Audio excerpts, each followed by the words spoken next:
es un lugar donde se escribieron páginas significativas de la historia de México. Una de ellas fue el 27 de septiembre de 1944, cuando se inauguró el Museo Nacional de Historia, que desde entonces se convirtió en un espacio fundamental para conocer la memoria histórica de nuestro país.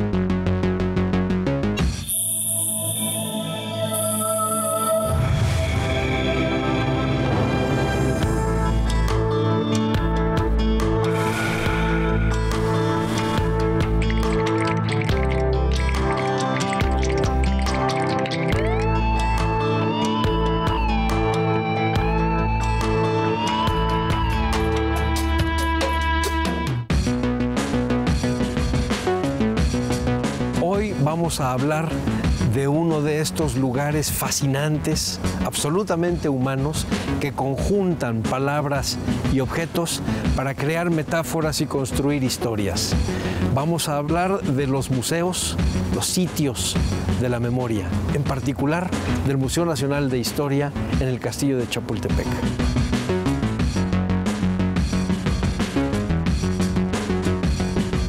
Y cuando hablo en plural de museos, es para explicar que el Museo Nacional de Historia se desdobló del antiguo Museo de Arqueología, Historia y Etnografía. Nace hace 75 años la idea de fundar el museo aquí, en el Castillo de Chapultepec, junto con el Instituto Nacional de Antropología e Historia. Y hace 70 años abre sus puertas al pueblo de México el 27 de septiembre de 1944. El 31 de diciembre de 1938, el general Lázaro Cárdenas, presidente de la República, lanza un anuncio por el radio sobre cuáles van a ser las políticas económicas de 1939. Y entre sus anuncios está la fundación del Instituto Nacional de Antropología e Historia para convertirse en sede de la memoria de los mexicanos. Y el 27 de septiembre de 1944, ya durante el gobierno del general Ávila Camacho, se abre el Museo Nacional de Historia al público y empiezan a recorrerse las salas. Recordemos que antes de que estuviera el museo aquí, estuvo en la calle de Moneda, en la sede del viejo Museo de Arqueología, Historia y Etnografía.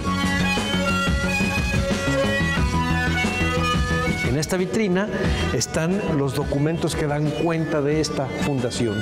Están los nombres y apellidos de aquellos que fueron responsables de enviar las colecciones de historia y de darles un mensaje distinto, un contenido diferente, crear una serie de elementos y articulaciones distintas que estaban enfocadas básicamente, número uno, a hacer del museo un lugar vivo, y número dos, de hacer de los museos, y en particular un centro de educación para crear ciudadanos.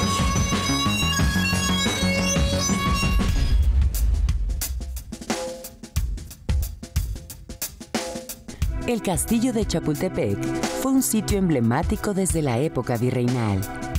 Originalmente estaba en la ladera del cerro, pero después de ser destruido por un polvorín, en 1785 el virrey Bernardo de Gálvez lo mandó a construir en su ubicación actual.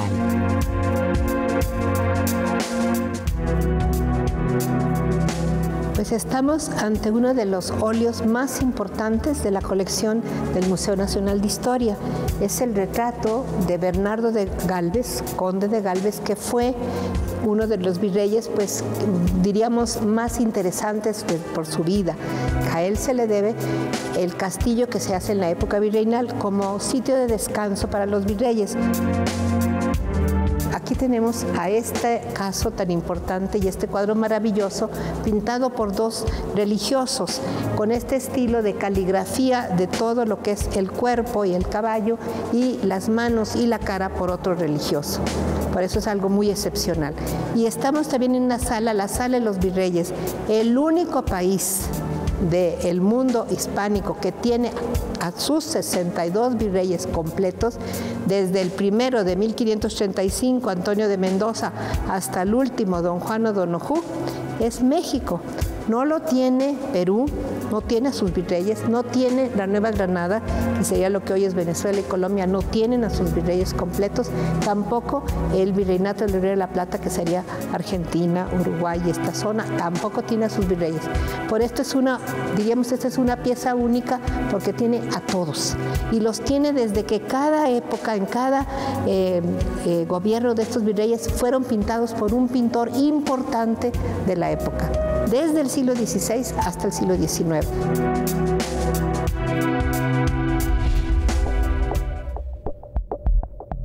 El propósito del nuevo y espacioso museo, en palabras de su primer director, sería mostrar a los contemporáneos y postreros un edificio que en sí mismo contenía un ambiente histórico, respetado el interés arqueológico monumental y sin alterar ninguna de las proporciones arquitectónicas primitivas.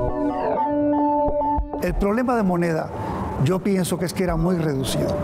Era un monumento maravilloso, la Casa de Moneda, pero tenía que expandirse. Y así fue. Los ingredientes que tiene este museo es no solo su patrimonio, sino que aquí estuvo el bosque sagrado. Es decir, estamos en el epicentro de la urbe, estamos en el montículo del Cerro del Chapulín, la mejor vista de la ciudad, y aparte tiene connotaciones de las guerras, los presidentes que han pasado.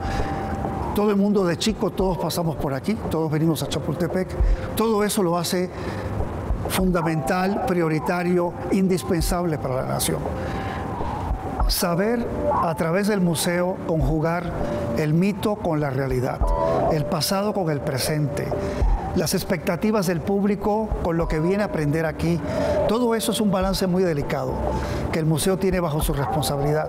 Por ejemplo, esta terraza donde estamos ahora, para mí la terraza más bella del país. Maximiliano una vez comentó y escribió que su concepto de felicidad era hacer terrazas jardinadas en castillos, como lo hizo en Miramar y lo hizo en este que era Mirabache. Cumple una función vital en la coherencia del Museo Nacional de Historia hoy día.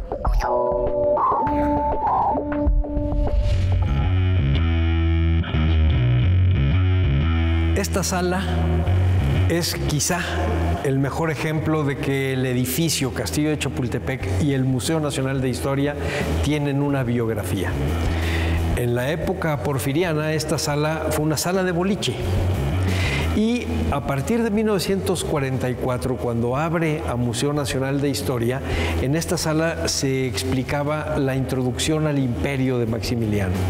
Cuando entró el público y vio este escenario casi versallesco, lo primero que pedían era ¿en dónde está el trono de Maximiliano? Bueno, se les explicaba que el trono de Maximiliano en sí no existía. Y entonces entró en juego la museografía. Y la museografía era concebida en aquella época como una suerte de escenografía. Ponía en escena el teatro de la memoria. Los museógrafos de entonces le organizaron aquí, en esta sala republicana, por lo demás, la corte a Maximiliano, y usaron como trono, paradójicamente, la silla que la Escuela de Artes y Oficios en 1867 le había hecho en homenaje a Benito Juárez. De tal modo que aquí estaba un teatro cortesano. No decía la verdad, pero decía lo que la gente quería escuchar. Años después, la museografía y la historiografía cambian y entonces se decide aproximarse a la verdad. Esta sala fue manejada entonces como una sala de introducción hacia el Alcázar, es decir, a la zona residencial, y se llenó de muebles de la época de Juárez, de la época de Maximiliano y de la época de Porfirio Díaz. Aquí están, por ejemplo, algunas de las piezas que pertenecieron a Juárez, que aunque no haya vivido aquí, sí fue protagonista de la historia que estamos narrando. Aquí a un lado también tenemos piezas que pertenecieron a Maximiliano de Habsburgo o piezas que pertenecieron a Porfirio Díaz. La museografía ya no intenta agradar, sino intenta mostrar. Y como una suerte de experimento, hemos decidido poner un cuadro del pintor Miguel Carrillo que interpreta a Maximiliano y al imperio de Maximiliano desde la perspectiva del siglo XXI.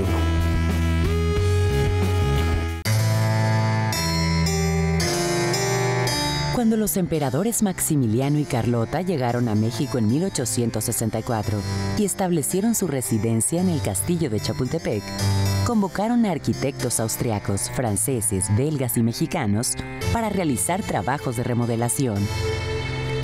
De Europa llegaron muebles, pianos, tibores, vajillas de porcelana y plata, óleos, tapices, relojes de mesa, mantelería y cristalería que hicieron de El Alcázar un verdadero palacio. Este año se van a cumplir 150 años de la llegada de los emperadores Maximiliano y Carlota. Y creo que es importante recordar a Maximiliano en este sitio porque él es el que manda construir el Alcázar de Chapultepec, que es la parte donde estamos.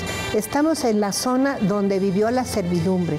No es que los emperadores hayan vivido aquí abajo.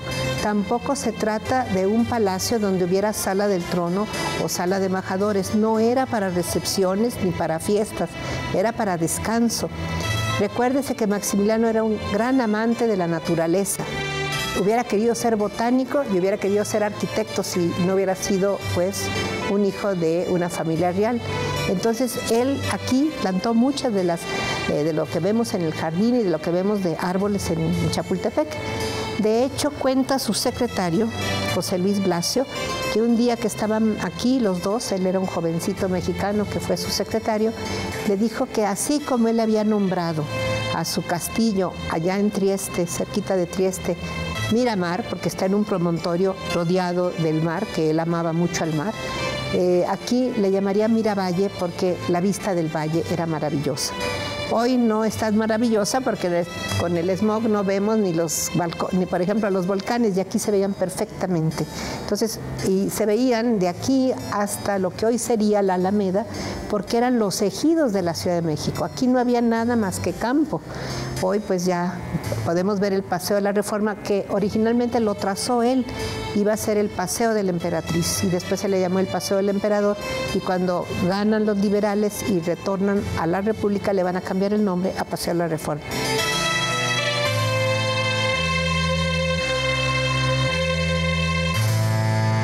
Tras la caída del imperio de Maximiliano en 1867, el edificio albergó durante algunos años el Observatorio Astronómico y Meteorológico. Más tarde, Porfirio Díaz tomó el castillo de Chapultepec como residencia temporal y se le hicieron innumerables cambios al Alcázar. Aunque el presidente Díaz conservó muchos elementos de la decoración y mobiliario de la época de Maximiliano, se colocaron vitrales emplomados que representan figuras de la mitología grecorromana. Se construyó la Escalera de los Leones y se instalaron elevadores.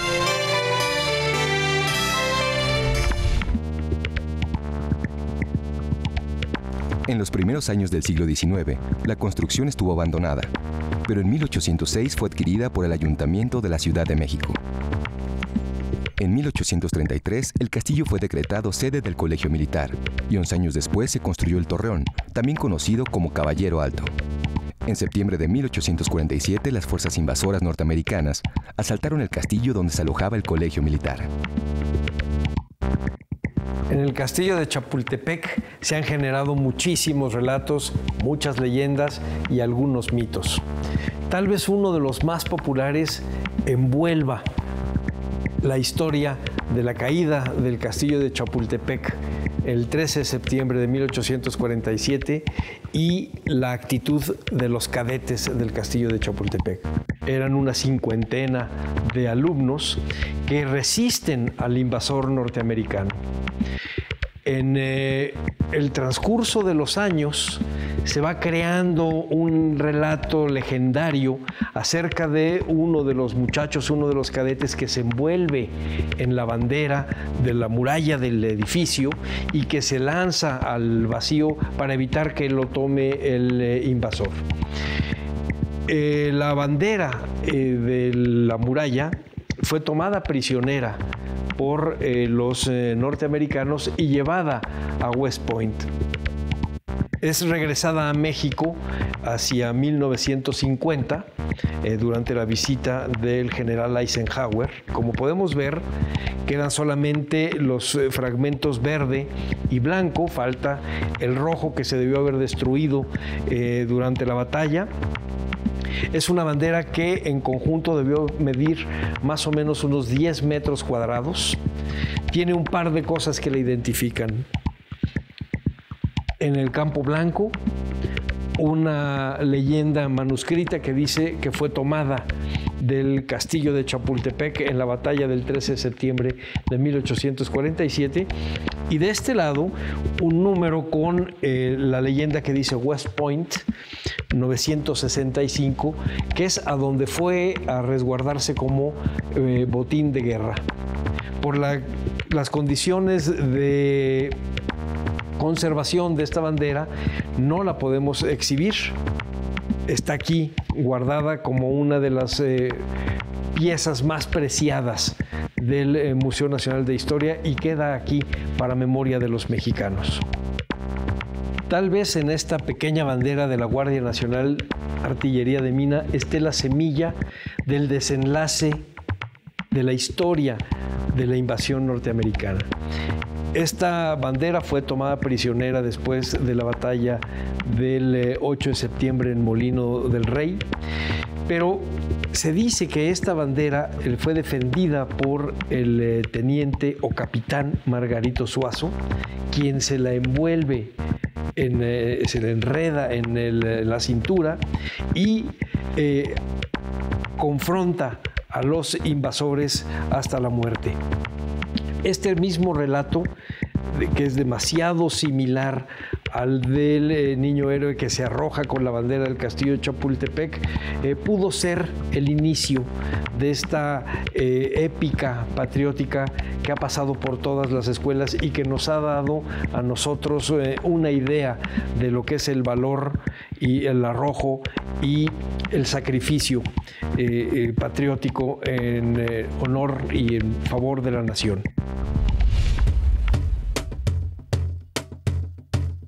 Otro de los emblemas relacionados con la historia bélica entre México y Estados Unidos en la primera mitad del siglo XIX es la bandera que ondeó sobre la Misión del Álamo, 11 años antes de las batallas del Molino del Rey y el castillo de Chapultepec. Otro de los mitos que repetimos desde la primaria hasta la universidad es que el general Antonio López de Santana vendió Texas, nada más lejano de la realidad. Aquí tenemos una de las banderas tomadas a los que defendían el Álamo.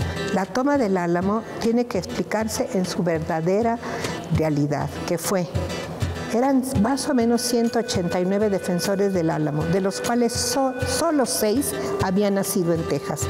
Los demás eran filibusteros, personas mercenarias que habían contratado en 22 estados de los Estados Unidos. No conocían Texas, acababan de llegar, no conocían el castellano, de ninguna manera estaban defendiendo ni la libertad ni la independencia de Texas. Se les iba a dar dinero y tierras por su participación. Esta bandera la tenemos de una forma especial aquí en el castillo porque ha sido muy codiciada por los tejanos. Esta la tomaron los mexicanos del Álamo mismo. Y aquí hubo un intento hace varios años de robársela por unos rangers tejanos. Entonces, por eso esta vitrina que ustedes ven está blindada. No la vamos a regresar. Nuestro ejército, que va a ir caminando hasta Texas en pleno invierno y que va a llegar lastimado, hambriento, va a ganar todas las batallas, inclusive la del Álamo. ¿Qué va a pasar?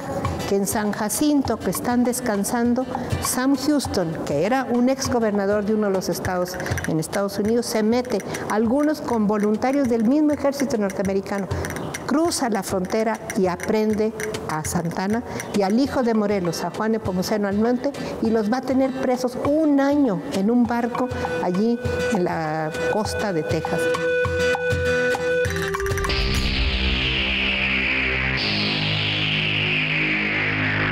Después de 1911, el castillo fue habitado por Francisco I. Madero, que salió de ahí para enfrentar el golpe de Estado que acabó con su gobierno.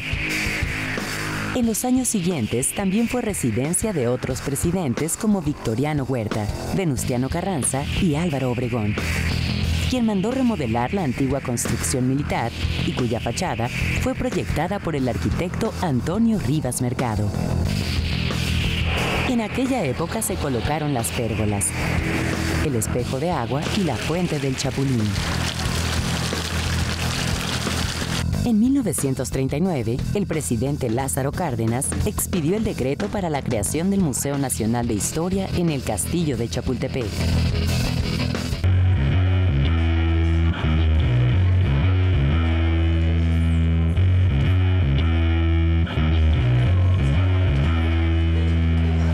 En los años 60 continuó el proceso educativo del Museo Nacional de Historia, pero ahora como refuerzo de la enseñanza de la historia patria contenida en los libros de texto gratuitos que la SEP empezó a publicar y a repartir en todas las escuelas del país. David Alfaro Siqueiros concluyó entonces su mural del porfirismo a la revolución, que permite al visitante caminar dentro de la pieza museográfica.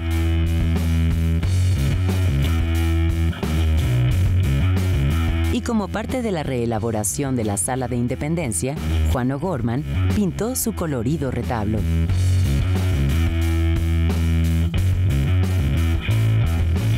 Hacia comienzos de los años 70, se trabajó en la modernización del discurso museográfico con una tendencia pedagógica, que a diferencia de exhibir objetos acomodados de manera vaga, informaba sobre acontecimientos del pasado. La Dirección de Museos entonces decide contratar curadores, que es una terminología nueva. Antes no había curadores en México. Un curador es el que cuida, el que cura las piezas. Y cada museo de Lina decide entonces integrar y contratar a una serie de expertos, investigadores, esos son los curadores, para cuidar de las piezas, las colecciones. Y eso a su vez es lo que permite que pocos años después el museo pueda modernizarse. Cada generación opta por un diseño nuevo, por el mundo que le es propio, y también ciertos valores que uno pensaría que son absolutos, no lo son tantos, pero hay cosas que permanecen. Es más, yo que me aprecio de haber estudiado a fondo las múltiples definiciones de museos, casi la que más me gusta es aquella que dice que es el cambio en la continuidad. El museo tiene ese papel tan difícil de su labor conservacionista, de no olvidar el pasado, pero sabe que si no cambia con cada generación muere. Y es justamente desde la década de los 70s donde hay revoluciones muy fuertes en el mundo de los museos.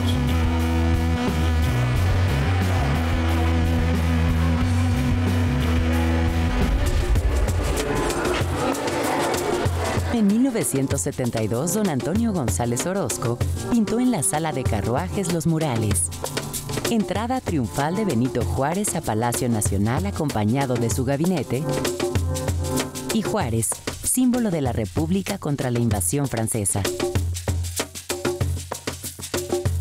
Realmente fue una enorme oportunidad la que me dio el licenciado Arriaga Ochoa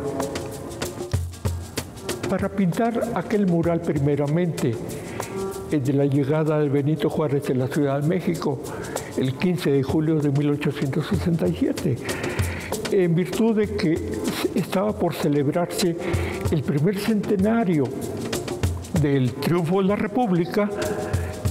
Fue que me encomendó hacer bocetos en torno a esa fecha para el mural. Entonces se avecinaba el centenario del fallecimiento de Benito Juárez y había que hacer un nuevo mural. Este ya fue diferente, totalmente diferente, porque en el primero se relata un hecho que aconteció cierto día, nada más la llegada de Benito Juárez al Palacio Nacional. En cambio, esta podemos considerarlo una alegoría en todo el más amplio sentido, ¿no?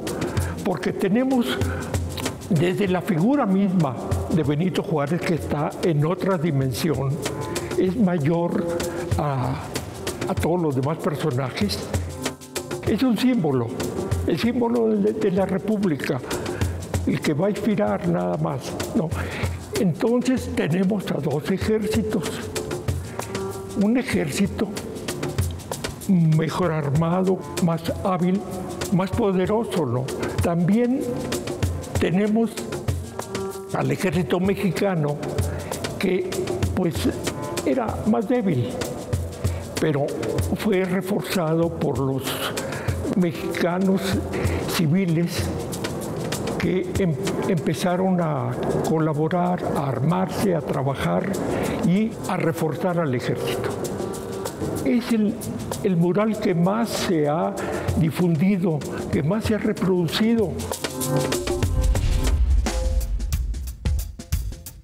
Con la llegada de la antropóloga Lina Odena Güemes entre 1972 y 1977, la dirección del Museo Nacional de Historia le dio un nuevo impulso museográfico e historiográfico al castillo. El museo no se caracterizó exactamente por imponer una línea de orden histórico.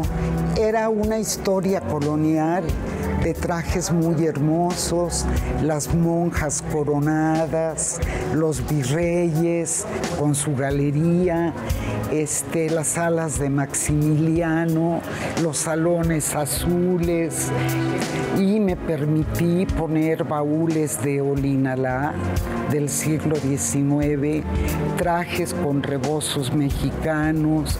Entonces se introdujo un poco una visión en donde también el pueblo de México podía verse.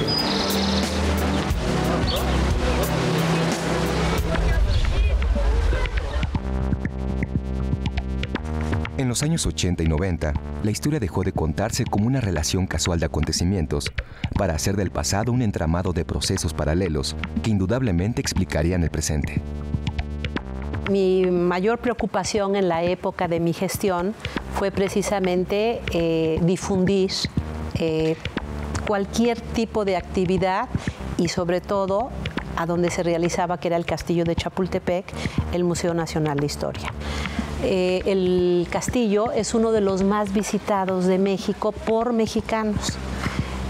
Si llegan de alguna parte del interior de la República, van a ver a la Virgen de Guadalupe y después se van al Castillo de Chapultepec, en ese orden. Entonces, para nosotros era muy importante que, además de todos los mexicanos que ya normalmente asistían por única vez a veces al castillo, pues que cotidianamente la gente que vivía en la Ciudad de México también tuviera la curiosidad de asistir a toda la cantidad de eventos que en esa época programamos y realizamos. Para nosotros era importantísimo que sintieran un espacio vivo, un espacio en el que podían ver una obra de teatro, observar un programa especial de lectura, tener conciertos dominicales. El castillo estaba abierto, el castillo estaba vivo y lo que teníamos que hacer era que la gente de la ciudad se enterara y viniera con frecuencia. Hay muchísimos recuerdos, pero hay uno muy emotivo. A mí me tocó el temblor, el tremendo temblor de la Ciudad de México. Y bueno, la primera preocupación cuando a las 7 de la mañana aproximadamente sucedió fue qué pasó en el castillo, ¿no? No se movió, pero ni una figurita, nada. Claro, está construido el castillo sobre rocas y esto le dio muchísima estabilidad y no se movió absolutamente nada.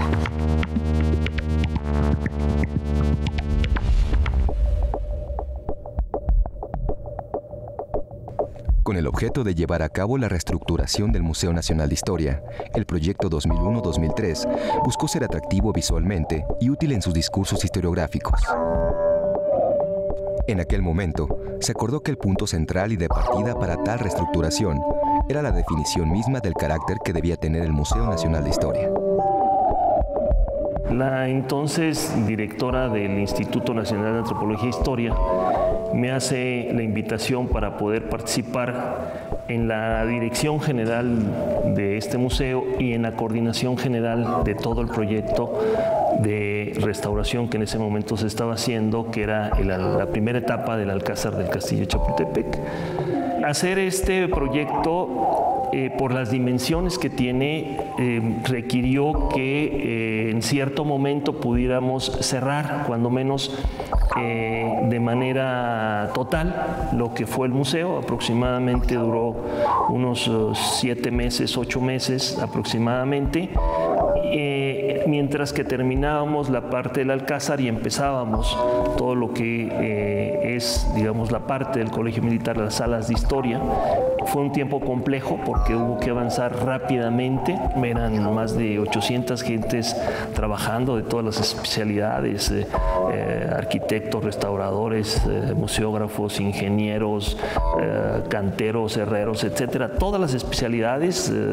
Entonces era desde un mínimo detalle, desde un retoque para un cuadro, desde una posición de un cuadro, desde cómo lo cuelgas, desde cómo intervienes el piso, los barnices, hasta la visión integral de hacia dónde queremos llevar el Museo Nacional de Historia, por su importancia histórica, ¿no? Por la trascendencia que tiene para este país y yo diría que para todos los mexicanos, ¿no?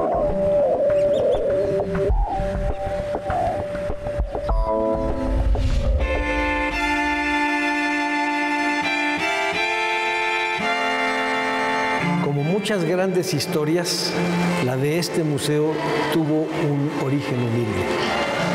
Nace de una gran idea, la idea que tuvo Lorenzo Boturini en la primera mitad del siglo XVIII.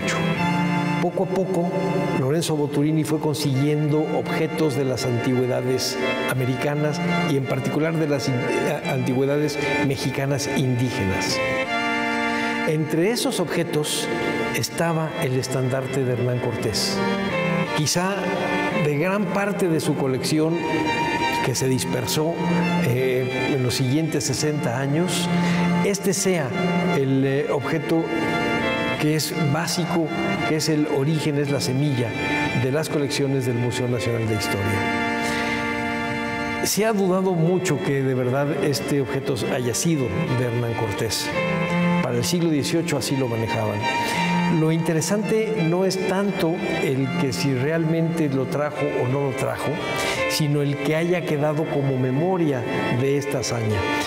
Porque a partir de esa idea de tener como fundamental, como principal, como inicial este objeto para el Museo Nacional de Historia, queda asentada la conquista como el primer acontecimiento de la historia de México.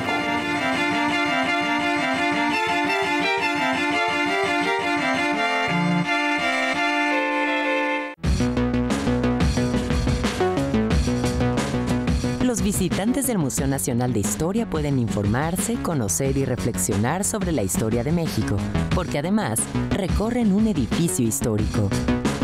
Desde su inauguración en 1944, las colecciones del museo, integradas por pintura, escultura, documentos históricos, banderas, indumentaria, entre muchas otras piezas, se han incrementado a lo largo de los años. Y el discurso museográfico incluye pluralidad de enfoques y los distintos puntos de vista que han construido nuestra memoria histórica. Tal vez mi ideal de museo es el de el visitante que viene a leer objetos, no a leer las palabras y las historias, sino a leer los signos de los objetos, que nos van a descubrir al autor, nos van a descubrir al coleccionista y nos van a descubrir al museógrafo y al curador que decidieron ponerlo en el lugar donde lo están poniendo. que decidieron crear esta metáfora, es decir, intuir que objetos de distinta naturaleza puedan estar en un momento dado juntos y crearlos un relato coherente. Lo que sentíamos los jóvenes de aquel momento, de hace 42 años, y sucedió, es que el mundo de los museos cambiaría para siempre. Hoy día son lugares predilectos, no solo de la memoria, sino del encuentro. Son lugares donde la gente se siente cómoda, segura, los jóvenes acuden más que nadie, y creo que esos son valores que perduran. Pienso que la institución del museo es casi la única hoy día que responde a todas las dimensiones del hombre. Y esa es la clave de su éxito.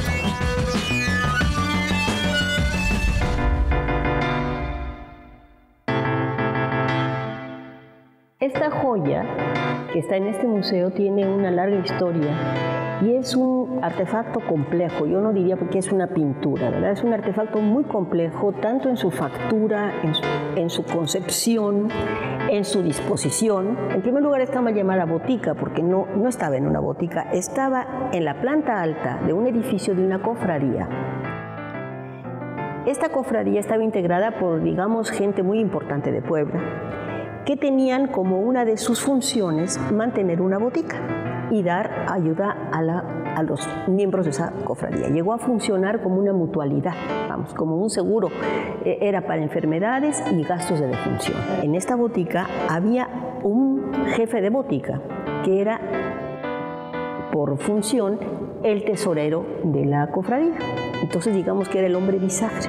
Este hombre era un boticario de la primera generación que estudió botánica, que diferenciaba a los boticarios y los hacía universitarios, algo que los médicos no podían tolerar, ¿sí? Entonces este hombre buscó a un pintor poblano, muy afamado entonces porque había llegado a ser lo que yo considero un pintor episcopal. El pintor que pinta al obispo, como no hay corte, es el pintor con más alto rango. Y entonces hicieron una obra de dos, realmente es una obra de dos, donde está la concepción del ideólogo y la puesta en escena, puesta en pintura del pintor. La pintura está usada para demostrar y alegar tanto razones jurídicas como razones éticas como razones científicas. Es compleja porque hicieron un mueble especial para esto. Son puertas de una alacena. Son madera a la que se le adhirió un lienzo que se le puso imprimatura, ¿sí?, a lo blanco, como decían, y sobre eso va la capa pictórica. Entonces tienen problemas gravísimos para poderse conservar. La madera trabaja, la tela trabaja, la pintura se desprende. Es una pieza que además por su tamaño resulta como, ¿qué hago con ella si no es donde debe de estar? ¿Y dónde estaba? En la sala de juntas de esta cofradía, en la planta alta de un edificio señorial en las calles de Reforma, en Puebla, y ahí, en una sala grande, mandaron a hacer el mueble con puertas, por eso se llama el almacén, y estas puertas son esto que vemos aquí. Entonces imagínense lo que implica las columnas para sostener los postes, las bisagras, porque eran puertas que se usaban no para los medicamentos que se daban abajo en la botica, sino para guardar los libros de la cofradía, para guardar los instrumentos de pesas, etc. ¿Sí? Esto que tiene 3 metros de alto, que tiene 12 metros de largo, es una obra hecha ex profeso para un lugar. El problema está cómo reconstruir este lugar en un museo, ¿verdad?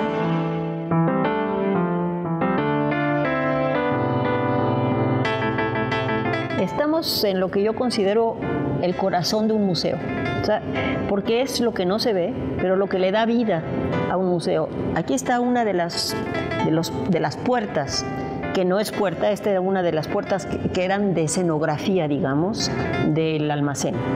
Esta puerta ya tenía problemas de humedad, seguramente desde el siglo XIX, porque estuvo probablemente en contacto con un muro. Entonces ya estaba dañada, pues. Y aquí están haciendo la maravilla de la restauración, que como todas cosas en la vida se encuentra siempre ante una disyuntiva muy difícil de resolver. Volver el objeto a como estaba o conservar su pátina y hacer como que no la restauré. Aquí estamos viendo cómo están restaurando esta capa pictórica que era delgadísima, que estaba afectada por la humedad, de una puerta que estuvo en contacto con una superficie a la que le llovió, algo le pasó. Aquí se puede ver el trabajo que causa la madera por un lado y la tela por otro, porque la tela se arruga y la madera se aprieta, se expande, y bueno, y la pobre pintura está sobre un soporte doblemente complicado. Entonces esta pieza es un reto para un museo.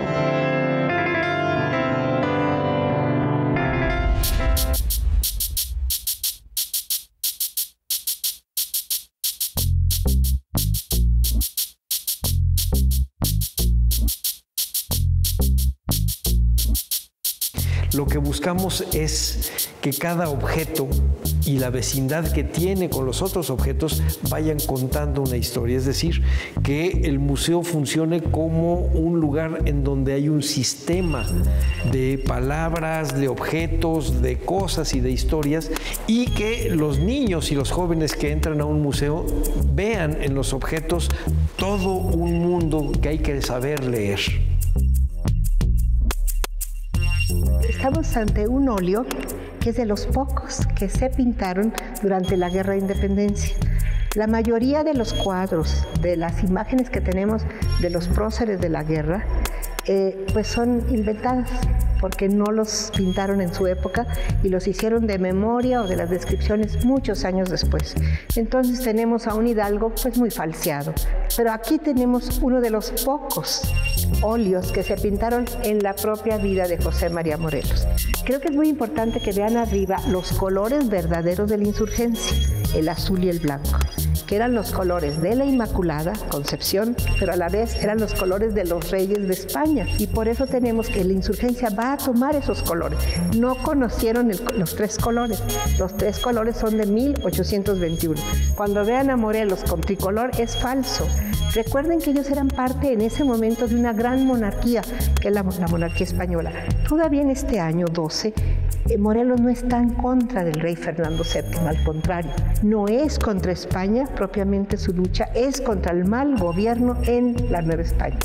Si no entendemos eso, no vamos a entender nunca la Guerra de Independencia. Claro, esto va a ir variando, no va a ser igual ya para 13, 14, 15, pero en este momento del cuadro, en donde Morelos está vestido como gran capitán general de los ejércitos de América, que era uno de los títulos del virrey de la Nueva España.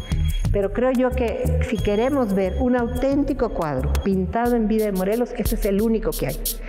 No así de Hidalgo, no así de los demás.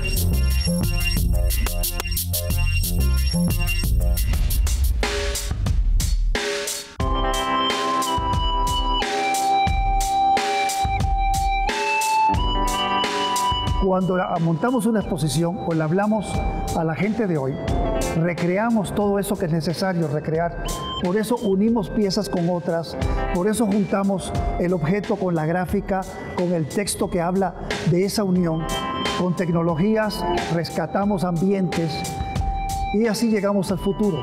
Y lo que nos damos cuenta es que los jóvenes, obviamente, el mundo del joven es muy diferente de incluso del mío hoy día. Es decir, es un mundo cuasi digital, es un mundo mucho más acelerado, es un mundo más conocedor. La gente se prepara hoy más en día, nada más hay que saber escuchar.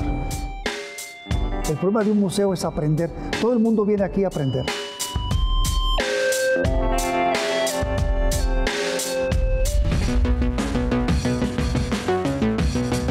Hace 70 años, la tarea básica del museo era dibujar el perfil de la identidad nacional del mexicano, es decir, de pensar qué cosas eran las que nos hacían únicos y singulares como mexicanos. Hoy las cosas son diferentes, hoy estamos orgullosos de nuestra multiculturalidad, estamos orgullosos de ser diversos. Pero también nuestras colecciones tienen que ir reflejando este cambio hacia la multiculturalidad. Yo creo que criterio de los curadores dentro de 20 años va a ser mucho menos dirigido hacia las reliquias patrias y hacia los valores cívicos colectivos, y va a ir mucho más dirigido hacia la idea de la construcción del individuo, el del yo en primera persona y después en primera persona del plural en nosotros.